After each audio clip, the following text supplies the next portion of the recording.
angalau uwe na ekari, yani ekari angalau 5 mpaka 100. Na kwenye hizi ekari 5 unaweza ukafanya mixed, yani ukapanda mitiki, labda ukapanda na aina ya mazao ya muda mfupi. Kwa mfano unaweza ukapanda kama mahindi, mtama, kwa sababu zenye paswa ni mtama, na mazao mengine yale ya muda mfupi, kwa miezi 2, miezi 3 au miezi 4. Faida ya kwanza, uwekezaji wa hichi kilimo cha mitiki inasaidia kutunza ardhi. Yaani ardhi kwa muda mrefu inaweza kusustain kwenye upande wa microbiology. Yaani wale viumbe ambao wako katika ardhi, unapopanda mitiki unakuwa na kitu kama symbiosis. Jinsi ambavyo uchalishaji ya ecosystem, yaani viumbe hawa wadogo wanasaidia ardhi inakaa na ile mbolea kwa muda mrefu. Faida ya pili ni kwenye kipande ya kipato. Miti ya mitiki muda wa uvunaji wake inakuja kusaidia kupata kipato kikubwa. Na faida ya tatu ni kwenye upande wa circulation of air. Kwa ujumla, unapokuwa kufanya kilimo cha mitiki, hata mzunguko wa hewa ya sehemu husika jinsi ambavyo inakuwa inasaidia kuwepo kwa mzunguko mzuri wa hewa. Na faida ya mwisho ya 4 kwenye kilimo cha mitiki inasaidia zaidi kwenye upande wa kutunza mazingira. Hii kwa mfano wakiwa tumia kilimo kivuli, na baada ya hapo kipato binafsi baada ya kuuza. Nije sasa kwenye umuhimu wa kufahamu uwekezaji. Ni vipindi gani vya msingi ambavyo kwa mtu anaweza akafanyia uwekezaji. Umuhimu wa kwanza wa kufanya uwekezaji kwa jumla ni kwamba unapokuwa na kipande fulani cha ardhi, faida ya kwanza ya pale, thamani ya ile ardhi itaendelea ku appreciate. Yaani kutokana na idadi kama Tanzania tunavyozidi kuongezeka, thamani ya ardhi hata kama ikawa kilomita 60 kutoka mjini kati au kutokea mjini, muda unazidi kwenda na idadi ya watu inazidi kuongezeka, thamani ya ardhi sehemu husika inaongezeka. Na faida nyingine ya kiuchumi, ile ardhi inapokuwa inaongezeka thamani, unaweza ukaitumia kwa uwekezaji mwingine, ambapo huu ni uwekezaji kwenye upande wa real estate. Kama unaweza ukawekeza kwenye majengo, au unaweza ukawekeza kwenye ujenzi wa nyumba, majengo ambayo tunazungumzia kama majengo ya rejareja. Unaweza pia ukawekeza kwenye majengo ya ofisi. Na faida nyingine ya kuwa na ardhi ile ambayo pia mwanzo unaweza kama ulitenga kwa ajili ya kilimo, inaweza pia kusaidia kwenye upande mji unapokuwa unatanuka au kukua kwenye sehemu husika. Kama kuna swali kabla sijaendelea, sasa nataka niende zaidi kwenye upande wa uwekezaji na kujua ni aina gani uwekezaji watumishi wanapokuwa wanataka kufikia kustaafu kwenye aina hizi za miti mbalimbali.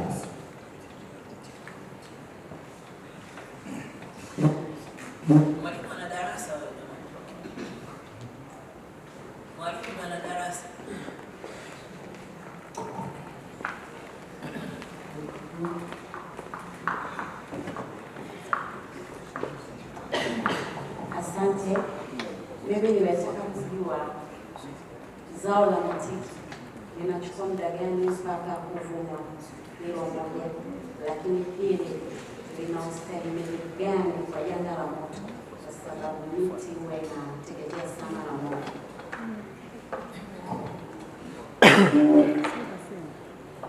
Kuna mwingine mwenye swali lingine kabla sijaendelea?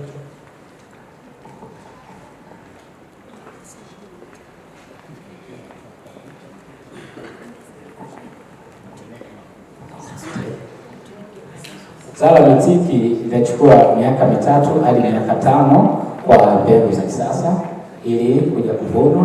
Pia inachukua miaka 4 mpaka miaka 7 kwa mbegu za kati, kwa sababu kwenye mitiki kuna aina 3, na aina ya 3 inachukua miaka 10 hadi 15. Hii ni ile ambayo inakuwa mirefu, alafu inakuwa na tunasema nyama nyingi, yani aina yake ya mti unakuwa ni mkubwa zaidi. Kwa hiyo hii aina ya kwanza, hii ni za kisasa ambazo zimefanyiwa hybrid na inahitaji matunzo zaidi.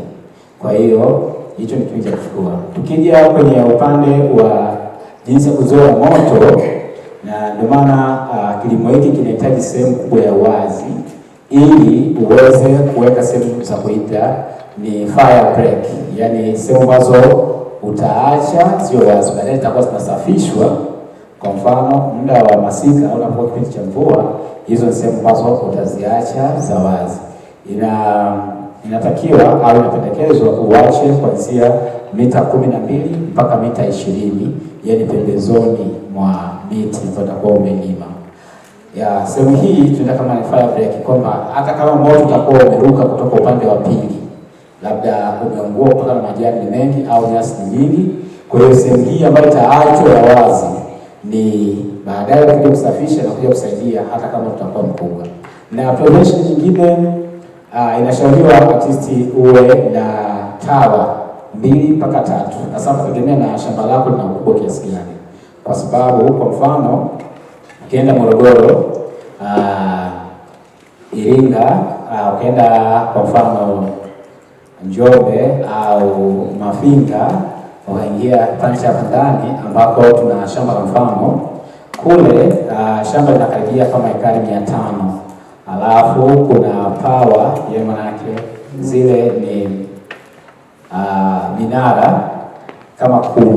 Hii ni kwa ajili ya kuangalia kwa mfano kipindi cha moto unapokuwa umechomwa, kuangalia wapi kuna moto, wapi kuna moshi.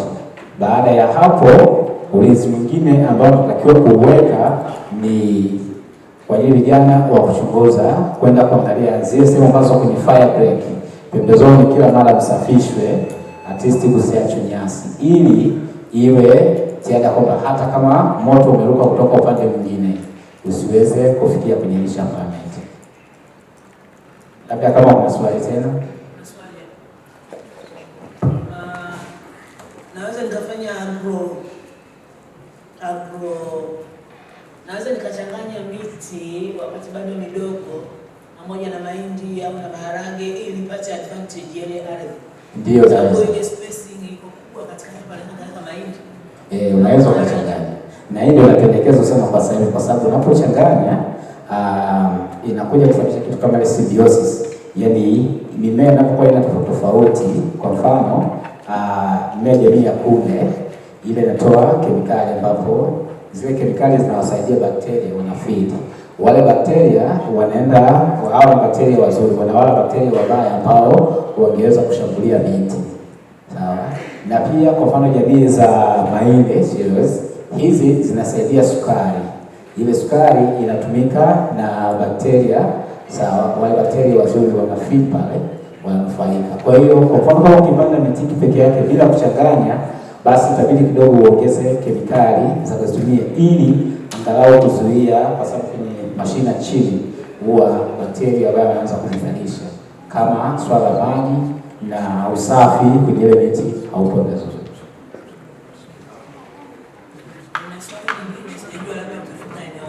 Ndio. Kuna watu kule Njombe wanatangazisha miti, kuna mashamba ya miti yanauzwa. Ndio. Je, kwa mitiki na unasema unafanya kazi kwenye real estate. Ndio. Really what something unasema real. Yeah, real estate. Yes. Ndio. Je, mna mashamba yenu ambayo yameshapandwa, alafu mnatuuzia sisi ambao hataki kulea kuanzia michanga? Kwa sisi sasa hivi bado hatujawa na mashamba ya kuuza, lakini tuna shamba la mfano ambalo hili ndilo tunaanza kulihudumia ili baadaye ndio kama nini. Ila kuna watu wengine kwa mfano kama wenyewe unakuwa mashamba baada wameshapanda. Kwa hiyo tutakapoongeza uwekezaji tutafikia hapo, kwa sababu tunaweka mfano ili, kwa sababu tumeanza mwaka 2023. Kwa hiyo tutarajia mwaka huu mwezi wa 9 miti ianze sasa kuvuna, kwa sababu ni uwekezaji ambao haufanyi leo kwa kunufaika leo, ila faida yake ni kubwa zaidi kwa sababu ni lifelong investment. Kwani mitiki unakata inachukua kama vile eucalyptus? Kata mara ya kwanza alafu unachukua tena, kata tena unachukua, au kata mara moja ndio imetoka? Sasa hapo kuna speech tatu. Kuna speech ambayo unaweza kukata ikachukua. Kuna wengine jinsi ya kukata, ukikata kwenye zile bagi vibaya haitaweza kuchukua tena. Kwa hiyo ndio maana kunatakiwa utaalamu. I think itawapatia video ili tungeweza kudisplay kwenye hizi aina tatu kuona. Ilikuwa tu kwa sababu ya muda kidogo ya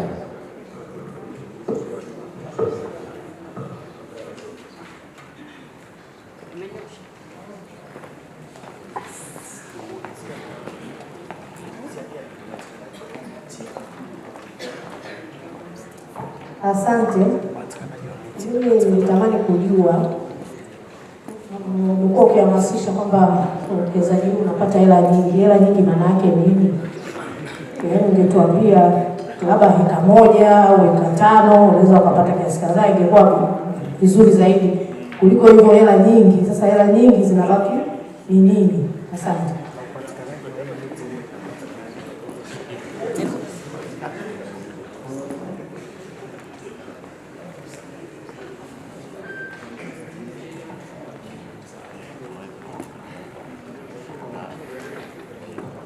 kwenye uwekezaji lakini tunasema input alafu pia na output.